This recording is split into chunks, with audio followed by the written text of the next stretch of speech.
சொன்னாங்க ஸல்லல்லாஹு அலைஹி வஸல்லம், நல்லா கேட்டுக்கோங்க, ஒரு காலம் வரும்,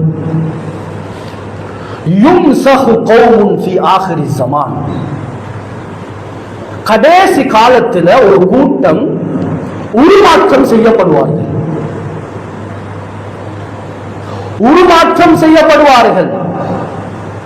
சஹாபாக்கள் கேட்டாங்க, யா ரசூலல்லாஹ், அஹும் யுஸல்லூன் அம் யஸூமூன், அவர்கள் தொழக்கூடியவர்களா, அவர்கள் நோன்பு பிடிக்கக்கூடியவர்களா? சொன்னாங்க, நோன்பு பிடிப்பார்கள், சரியான முறையில் தொழுவார்கள், என்றாலும் அவர்களிடத்தில் மதுபானம் குடிக்கக்கூடிய பழக்கம் இருக்கும். சொன்னாங்க ஸல்லல்லாஹு அலைஹி வஸல்லம், ஒரு நாள் இரவு வரும், யஷ்ரபூனல் ஹம்ர், மதுபானத்தை குடிப்பார்கள்.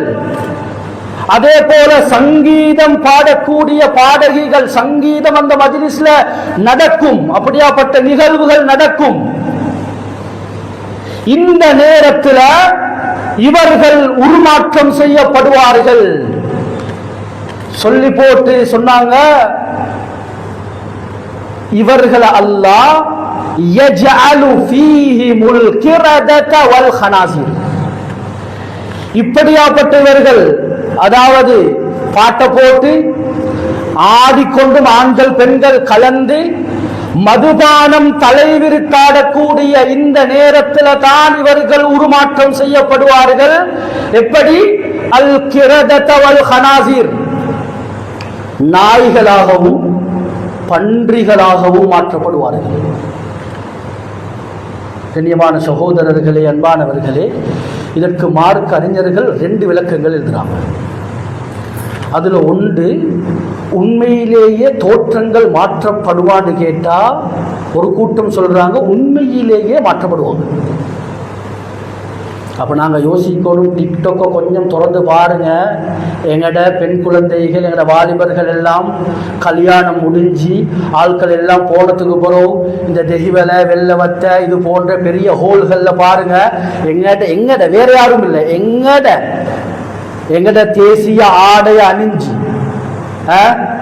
தாடி தொப்பியும் விதி விலக்கில்லை என்று சொல்லணும். எங்கட தேசிய ஆடையோட வயசாளிகள், எங்கட ஹாஜியார்மார்கள் கூட ஆடக்கூடிய காட்சிகளை நாங்க டிக்டாக்ல, பேஸ்புக்ல, லைவாக யூடியூப்ல நாங்க பார்த்து கொண்டிருக்கிறோமே. கண்ணியமானவர்களே, இந்த நிலைமையில இந்த உருமாற்றப்பட்டா, இவர்கள் நாய்களாகவும் பன்றிகளாகவும் இவர்களுடைய தோற்றம் மாற்றப்பட்டா எப்படி இருக்கும்? இது முதலாவது கட்டம். 2வது மார்க்க அறிஞர்கள் சொல்றாங்க, உண்மையிலேயே மதம் உருமாற்றப்படுறா, உருமாற்றப்படுறது இல்லை, நாய் பன்றியுடைய சிஃபாத்துகள், தன்மைகள் மனிதர்களிடத்தில் காணப்படும்.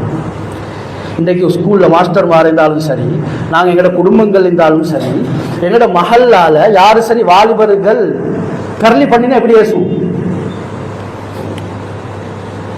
அதை சொல்லலாம் இருக்கு, அடே இந்த வேலை செய்யாது, அடே இந்த பிராணியுடைய வேலை செய்யாது, அடே இந்த மிருகத்துடைய வேலை செய்யாது. இந்த 2 வேர்ட்ஸை நாங்கள் பாதிப்போமா இல்லையா? சொன்னாங்க இதுதான். 2வது விளக்கம் தெரியுமா? மனிதே சில நேரத்துக்கு நாங்கள் பேசுவோம், அடே இந்த மிருகத்திட்டு இருக்கக்கூடிய சிஃபத் தன்மை கூட உனட்ட இல்லடா, பேசுவோமா இல்லையா? அதுதான் அது. 2வது விளக்கம் இதுதான். கண்ணியமான சகோதரர்களே, எது எப்படியாக இருந்தாலும், ஒன்று இதுவும் இப்படி நடந்தாலும் இதுவும் இதையும் நாங்கள் பார்க்கிறோம் சமூகத்தில், அல்லது அல்லாஹ் பாதுகாக்கணும், இப்படியாப்பட்ட ஃபங்க்ஷன்கள்ல நாங்கள் ஈடுபட்டு கொண்டிருக்கக்கூடிய நிலைமையில எங்கட குழந்தைகளுடைய கொஞ்சம் யோசிச்சு பாருங்க, சிந்தனை கெடுங்க, தசவூர் செய்யுங்க. கல்யாணத்துக்கு போயிட்டோம், 11 மணி ஆடிக்கொண்டிருக்கிறாங்க, நாங்கள் வந்து தூங்கிட்டோம். இப்போ திடீர்னு கேள்விப்படுது 2 மணி போல, அடே போன கல்யாணத்தில் இருக்கக்கூடிய ஆடின எல்லாமே குரங்குகளாக பண்டிகளாக மாற்றப்பட்டுட்டாங்க.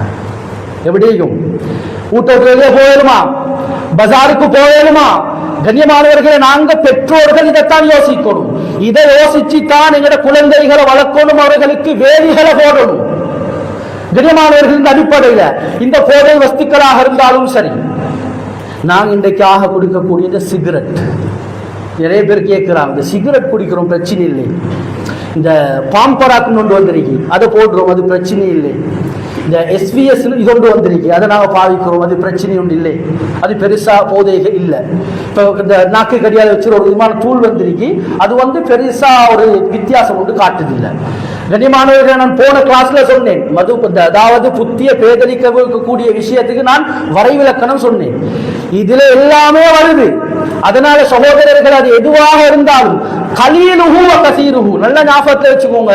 கொஞ்சம் போதை ஏற்பட்டாலும் சரி, அதிகமாக ஏற்பட்டாலும் சரி, அது கூடாது. ஹராம் மார்க் அடிப்படையில் இதை பாவிச்சோம்னு சொன்னா நாங்க போதை வஸ்துக்களுக்கு அடிமையாக இருக்கிறோம்.